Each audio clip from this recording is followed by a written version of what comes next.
mynews.studio. Let's picture this.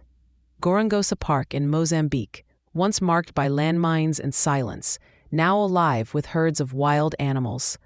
How does a place make that kind of transformation? What can we learn from it? Right, and today's date is June 14th, 2025. Let's rewind a bit.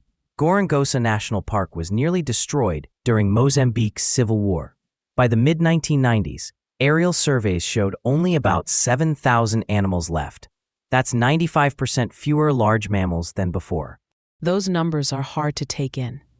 Elephants, buffalo, zebras, almost completely wiped out. Gorongosa went from being the crown jewel of African wildlife to a symbol of devastation. So, what does it actually take to recover from that? The real shift came in 2004. That's when the Mozambican government and the Carr Foundation launched the Gorongosa Restoration Project. But it wasn't only about bringing back wildlife, was it? No, it was much bigger than that.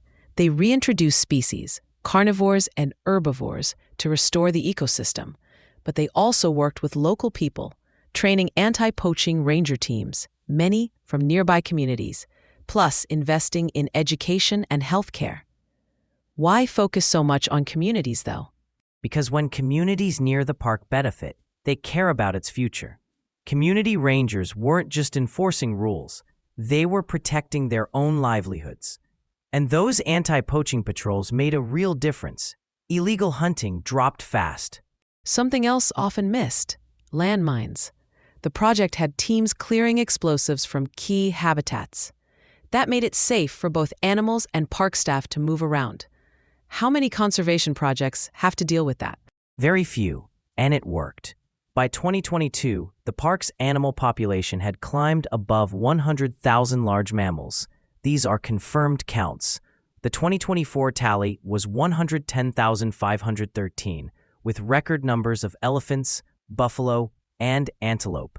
No signs of recent poaching or snares. That's more than recovery.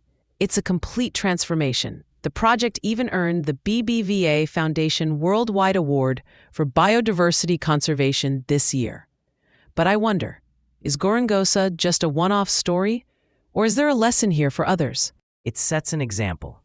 The real key was combining wildlife protection with local development. Community members became rangers, guides, stewards. They gained jobs, better schools, healthcare. That changed how people saw conservation. Cross-border migration was another challenge.